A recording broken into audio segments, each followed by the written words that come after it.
yours. Oh, thank you, Steve, for your introduction, and I'm really glad to be speaking after you because I think we share actually the same idea that just putting LIBS to biological analysis and just really establishing this in clinical research and just related studies. So LIBS might be a really interesting diagnostic tool, and we will be just seeing this in upcoming years from other groups. Also, there are so many of them right now, and I will be just speaking about our recent advances, and I will be taking some hints on challenges that we are just really that are behind us and in front of us still. So this work was compiled from 3 different universities and also our company, so I will be just showing some results. Just please, just to be sure, do you see the second slide right now? I'm just, you can confirm that I'm just... Yes, it's working fine. It looks great. Perfect. Okay, so in the outline, I'm just going to say something about motivation, just limitations, what we are dealing with right now on the analytical and instrumentation side. And also I will be having some 2 case studies about murine kidney in general, something that we all should be dealing with when we are starting with some imaging of soft tissues, some optimization, and also some interesting application to analyzing polycystic kidney. And the second case study, which is really appealing nowadays, is skin cancer analysis and some cohort study that we are getting to. Everything was already published or just partially, as you can see, and there are some new results in here that I'm going to speak about. So you can just always refer to some articles that I just mentioned on each slide. So in the beginning, I just would like to say that what Steve was also mentioning is that LIBS is just a really interesting tool and diagnostic tool for biology. And from my point of view, I think it's being established among other techniques, such as especially laser ablation ICP-MS, that we all know what it's capable of. And I think it's just nice reference for us, and also showing a way where LIBS can go and complement LAICP-MS or Raman, as I've been speaking before. And this is something that we are aiming to do, not just to substitute different other techniques, but complement them with LIBS performance. So in LIBS, just the best performance what it can give is really high throughput with up to kilohertz repetition rate, but the problem here, what we are just faced, the challenge is sensitivity. So we really need to work on sensitivity with multiple pulse techniques, with also, as Steve suggested, some sputtering, which is really interesting way how to do really homogeneous film on the sample surface. And then we really need to work on the methodology, how to just do really nice laser tissue coupling, nice laser ablation, and also then having big images and hyperspectral maps. We need to work on some segmentation of those images to just really separate different matrices within the sample, which in case of soft tissues is not so easy. And you can also refer to our review that we have published together with Andreas Limbeck and the group of Gábor Galbács, and it's on elemental imaging in various applications on various tissues. So that's it. So let's just jump into just challenges that we are facing. On the analytical side, this is just the correlation with histological images. We are speaking about biology, soft tissues, so there has to be some reference. And for us, this is just hematoxylin eosin staining, which is standard in histology. Then we really need to focus on what the data are showing us in terms of elemental information and how to connect it with the biological problem that we are just describing. So then it's data handling and interpretation. So there should be really intense discussion with biologists, and that's what we are trying to do as well. And also on the side of instrumental challenges, I was thinking about sensitivity.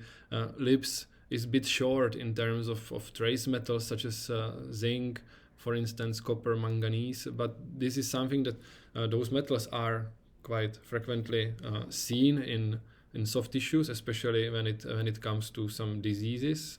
But this is something that where really LAICP MS can give a boost, or just some sort of enhancement in sensitivity in LIBS in near future might be of help. As I said, high throughput, this is something that from my point of view in LIBS we can just manage quite easily, and this can be really nice analysis with high resolution, just really below 10 microns on high repetition rate over 100 hertz. So I think LIBS can really be something that competes well in this sense. And then sample preparation, as I said before, there has to be really close discussion with biologists in terms of data interpretation, but also in sample preparation. So what we are trying to do, we would like to just fit the pipeline into the formaldehyde fixing and paraffin embedding. So this is some standard in histology. Also, there are some publications on or just some research on cryo tissue fixing, but this is something that I'm not going to show because this is a completely different way of soft tissue preparations, and we are just starting with it, and there might be some results soon. When you just take a look in the literature, you might see a lot of interesting publications so far, especially coming from the Motoros group in France. As you can see here, what I'm just trying to suggest with an arrow pointing up, it's just with year as a function of number of spectra in a map. As you can see, there is no significant improvement in number of spectra in a map that from the best of our knowledge that we found in the literature. So LIBS should also be aimed at just increasing number of spectra in a map, but as you can see here, we are just reaching 1 million. That's amazing that LIBS can do such a thing, but still it's not common for all the groups. Anyway, also the lateral resolution and spot size is something of an issue still. As you can see here, it's just mostly in 100 micron resolution, and it's simple fact that laser matter coupling and sensitivity is really a challenge for analysis of soft tissues, and having small crater size gives you very hard time in getting some intensity in elemental analysis. So the smallest spot that we can see here is from Menk et al.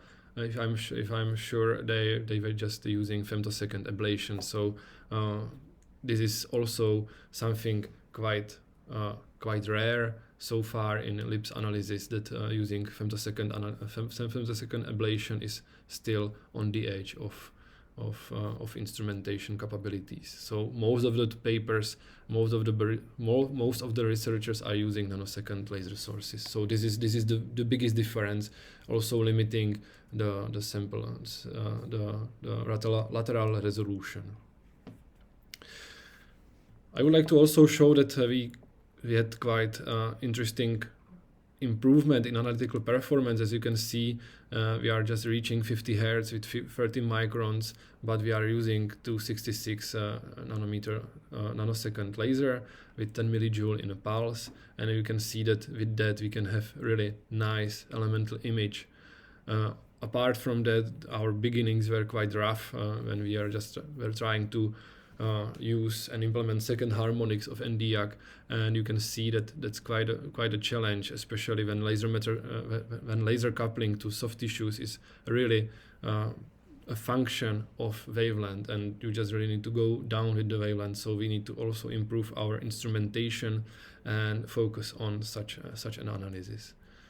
Regardless of this, you can find also in the literature that with fundamental wavelength 1064 you can really reach nice sensitivity and resolution, but you really need to be really skilled in the analysis and just putting together the system with micro resolution and some micro ablation. So for us, we are using this Firefly system. As you can see, we can implement different wavelengths with different energies. Those are maximum energies for individual wavelengths that we can do. And also the spacing is quite different. We can just have very different ablation lengths. So as you can see here in the system inside, there is a turret accommodating four different optics for ablation and also sample view. From detection point of view, we are using different spectrometers. They are in Chernitar arrangement. One is very narrow window for high sensitivity, which you can scan all over this 200 to 900 nanometers, but you can always use only 25 nanometer window. And the other series of Chernitar spectrometers is covering large range of wavelengths from 190 to 600 nanometers, enabling us to really cover different elements at the same time.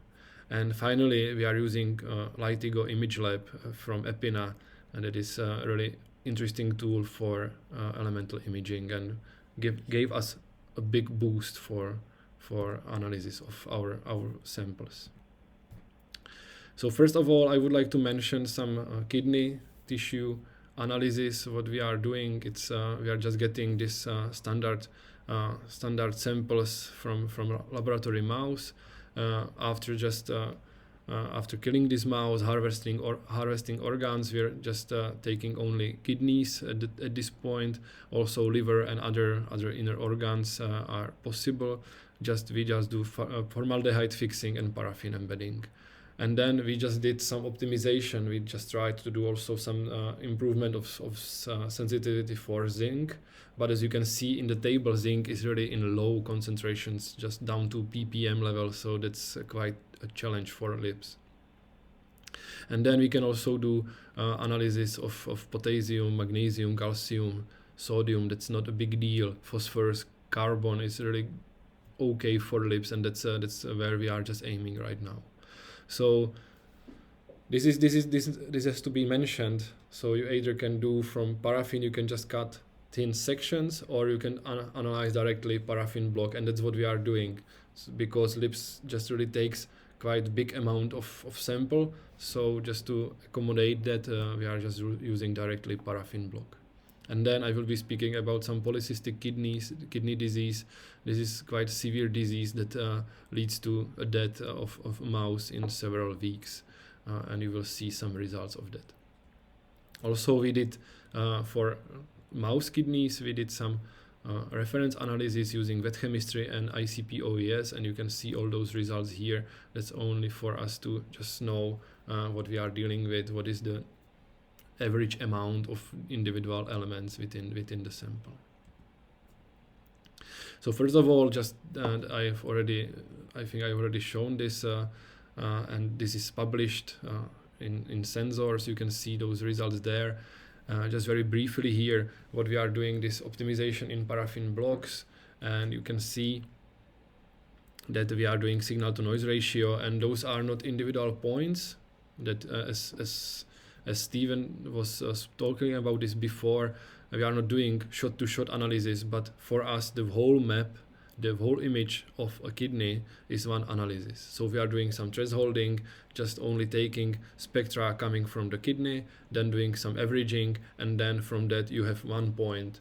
And we are just repeating this several times to have some such statistics. So each experimental condition, experimental setting of the LIBS system in terms of energy, some purge or some atmosphere is taken for several maps of mouse kidneys. Then we are doing some rather sophisticated data processing, and you can see those results here. So you can see that it's not necessary to just really work on highest possible energy level that you can do, but it saturates and levels off.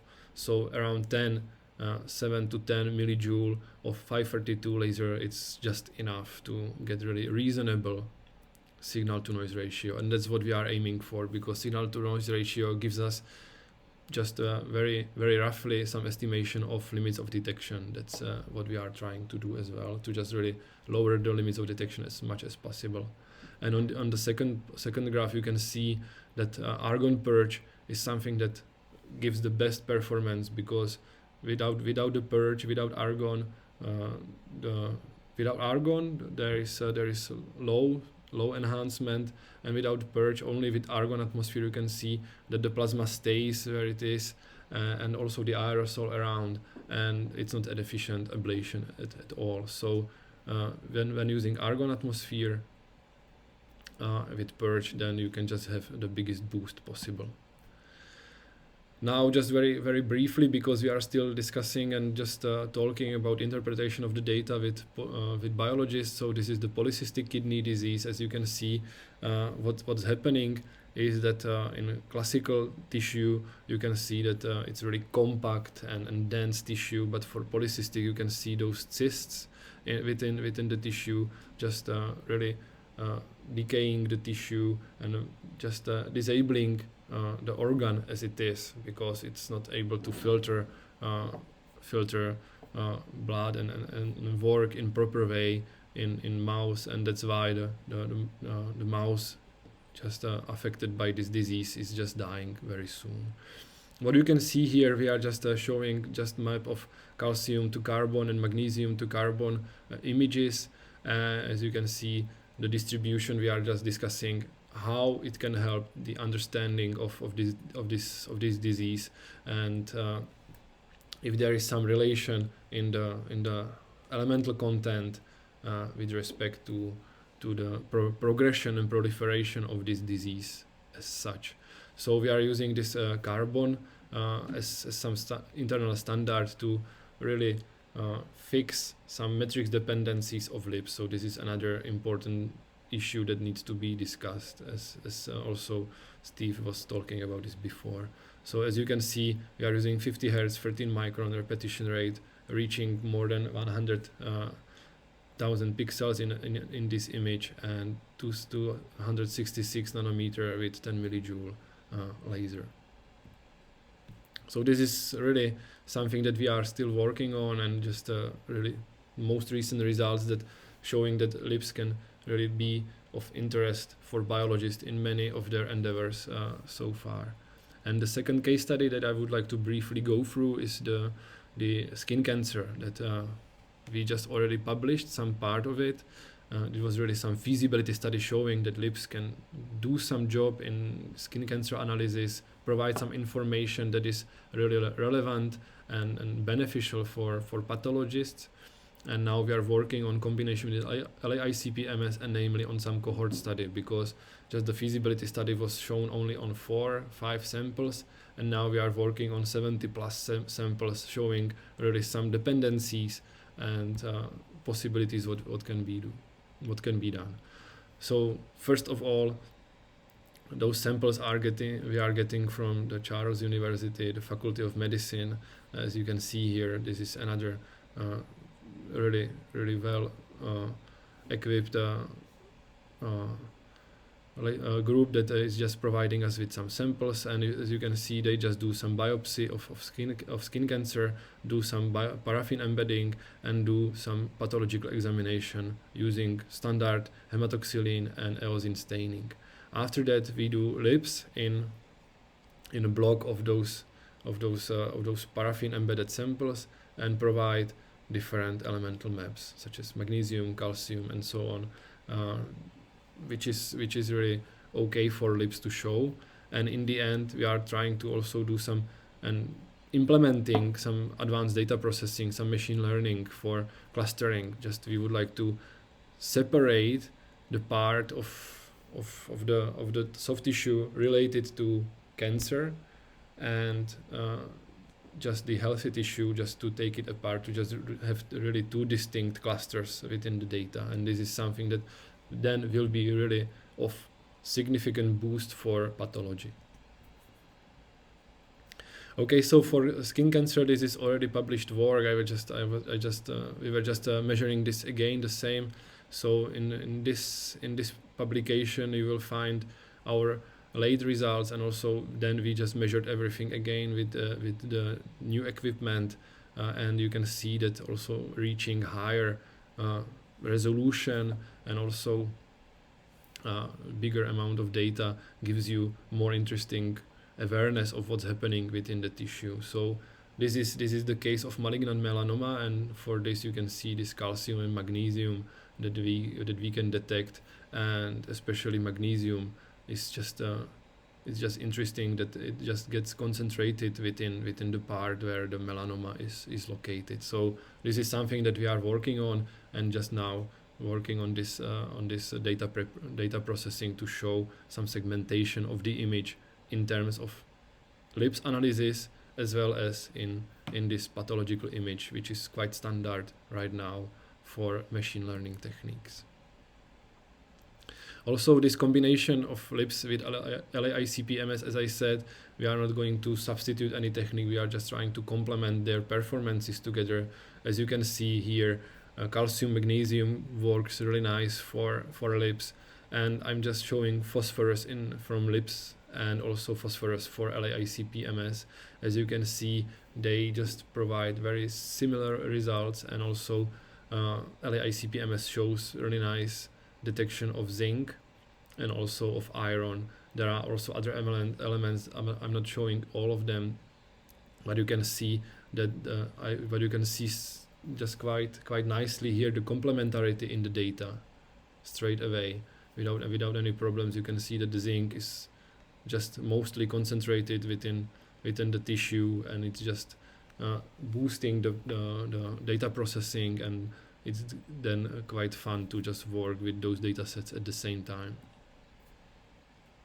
And what we are trying to do is at the same time, in parallel, to just do some cohort study. As I said, let's just also consider this cohort study in some just rather freely, because we are just using only 70 plus samples. So we are having different kinds of melanoma, carcinoma, and other different skin cancers.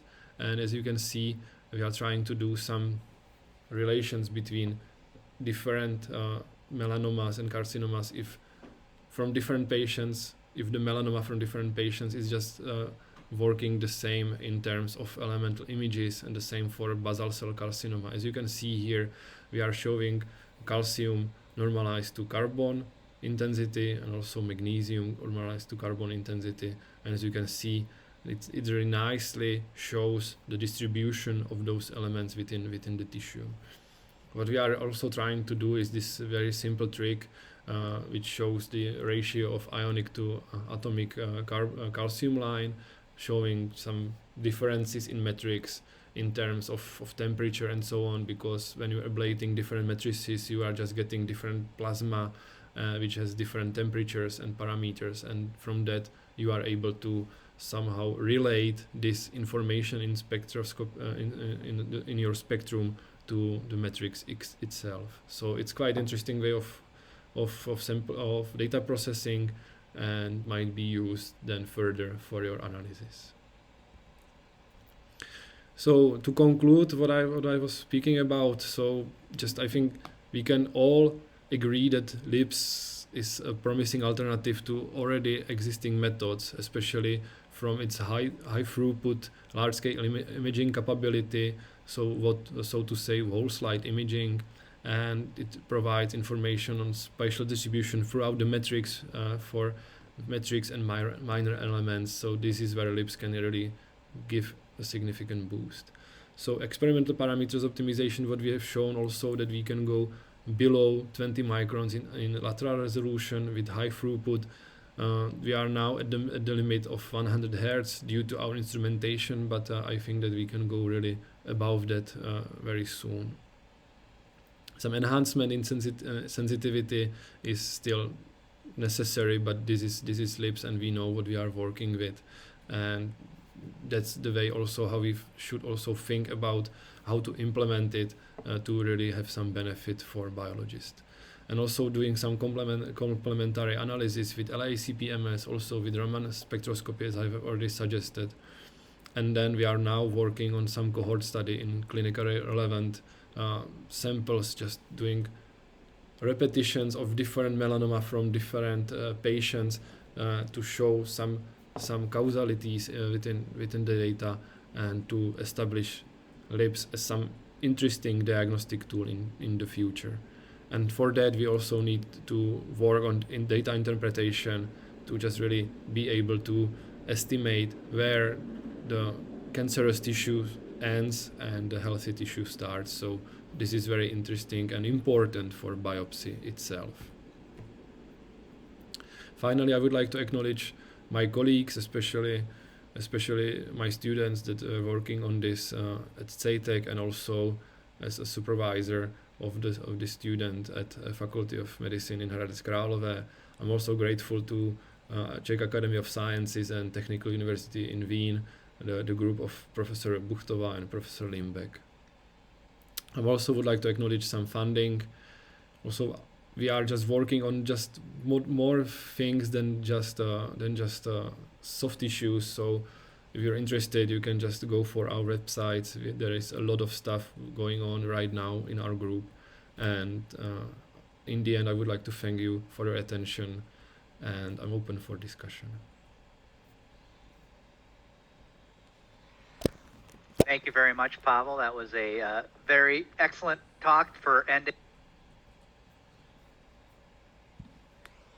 Somehow I went back to mute. We have several minutes for questions to the audience. We will open up the floor to anyone who has any questions about the possible applications of this technology to these soft tissue specimens.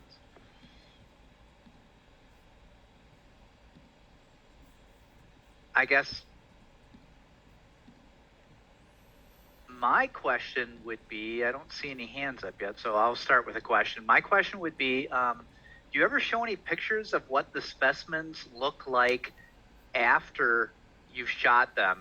And do the physicians, oncologists, histologists care about that at all? Do they keep soft tissue specimens for any record? Do they worry that you destroy it, you sample once, or what do they think about that? Yes, so that's quite interesting question, because given by law, those samples has to be archived for some time. So what we are doing is that we are just take quite some biopsy, and then we just share this sample with pathologists. So they just embed everything in paraffin, cut several sections for them to use and for archivation, and then the rest is for us. So they don't mind that we just destroy the rest of the sample. So as you know, it's the LIBS is destructive. So after several maps, there is no sample at all.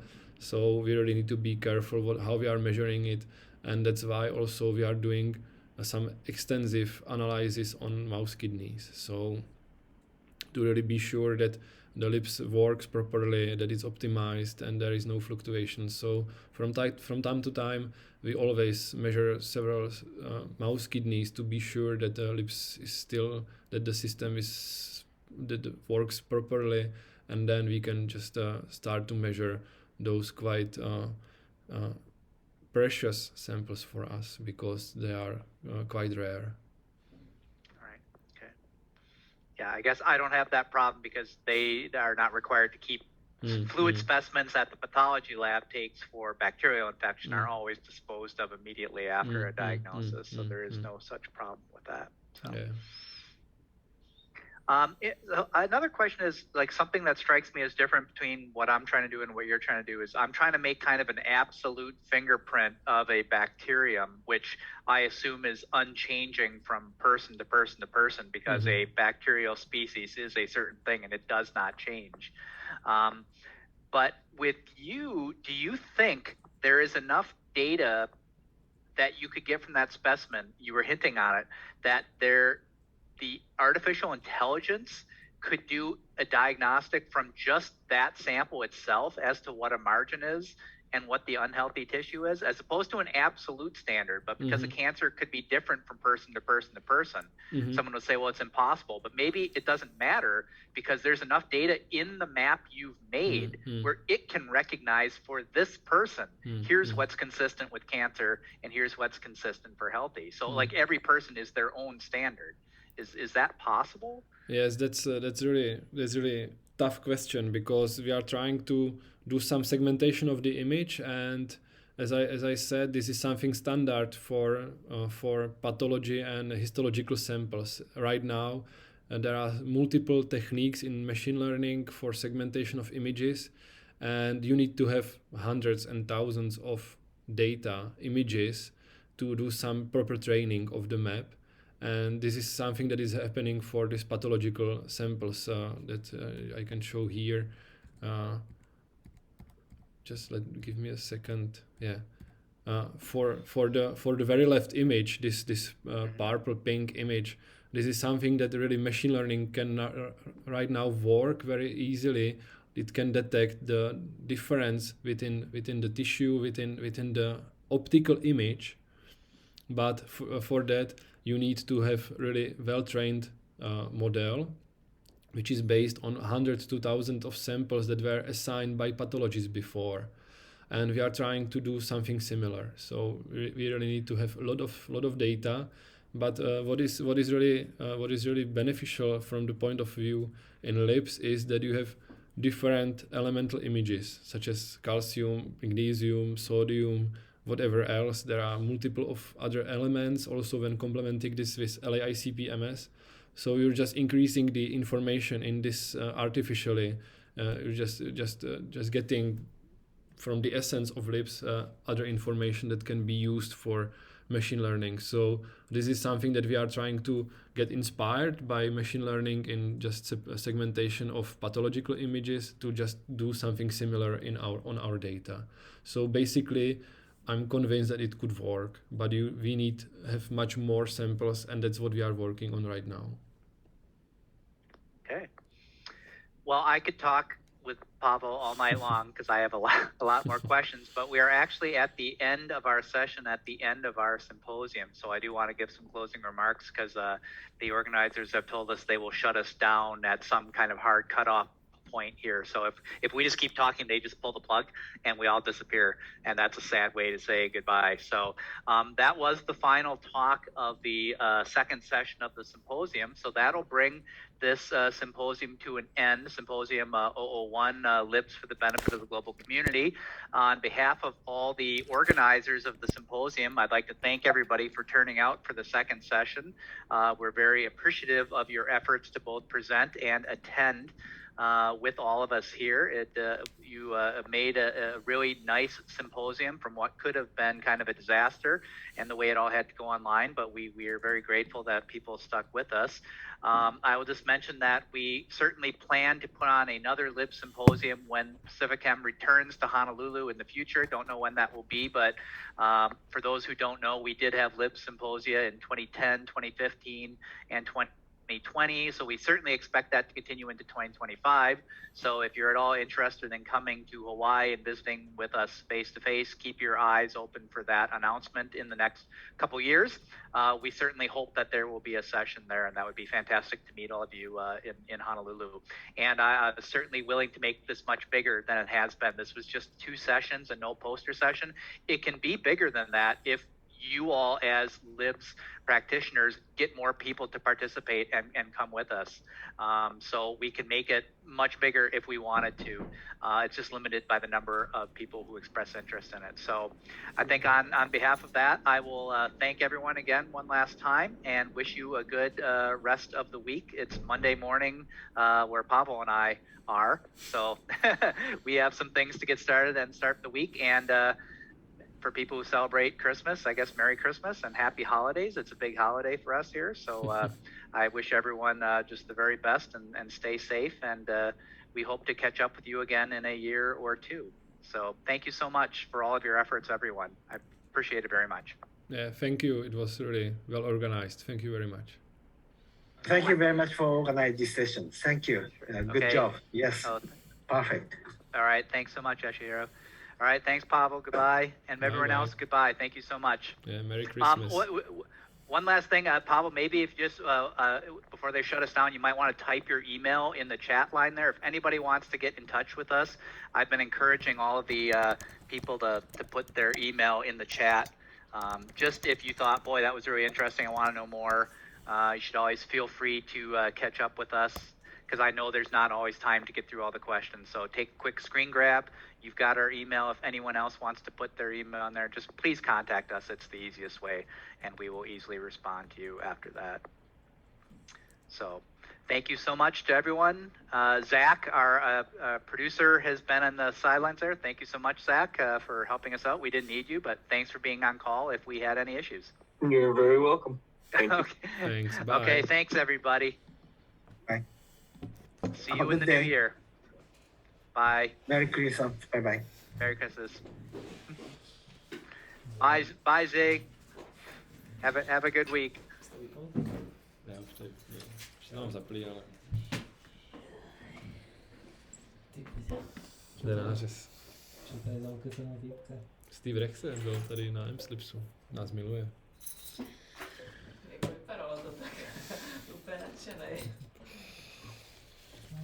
Poslední to nevím. Co?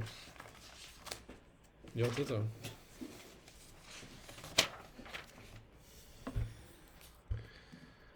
Jsem přišel včera o 8:30 sem, nebo 8 večer sem, že to budu přednášet, kouknu na to. Říkám, to je 8 večer jejich času. Tak jsem šel do hajzlu. Myslím, že mě jebne. Že to bylo teda z rána, hej? Mhm. Odkud to je od 5. od 6. No oni začali v 6. To jsem fakt neměl náladu. Co to je za konferenci, už víš? To je Pacifichem. Jsem mohl být na Havaji. A místo toho jsem tady v Brně. A nemají to kombinovaně? Ne, vůbec. Oni to nejdřív udělali kombinovaně a pak jsem to vysrali. Dobrý, pojďme to projít.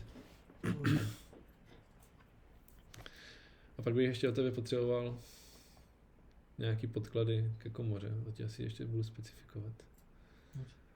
Do té závěrečné zprávy. Jo, jako který do komory? Mhm. Nějaký blbosti. No. Co máme? A takový to si to ledno?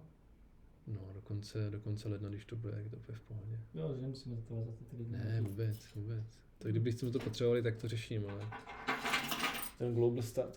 Global Stars do konce ledna, komora, tady k té komoře, co máme, tak je do konce února, ale když to bude do konce ledna, tak je to v pohodě. Já vám to pak na začátku ledna specifikuju.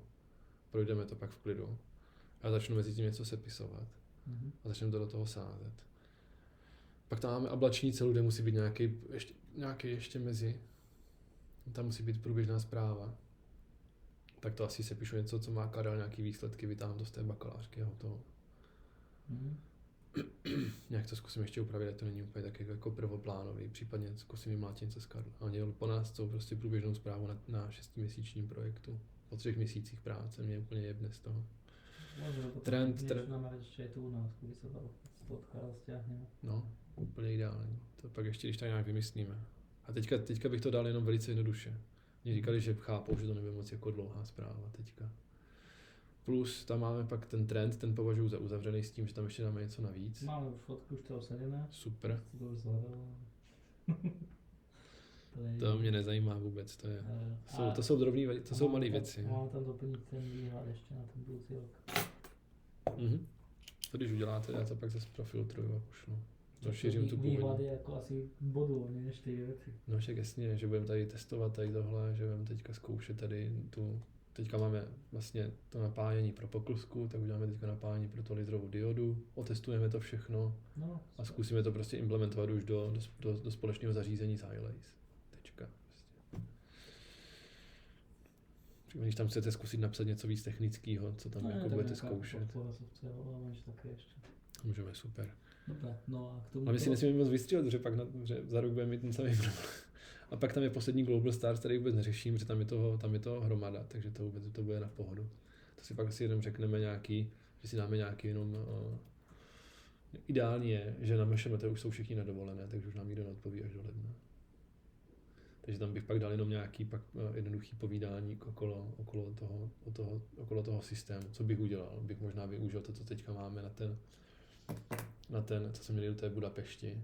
Tak bych vytípal nějaký obrázky, že jsme udělali takovýhle řízení, prostě automatizovaný, a využil to i tam. Víš co? To nikde není.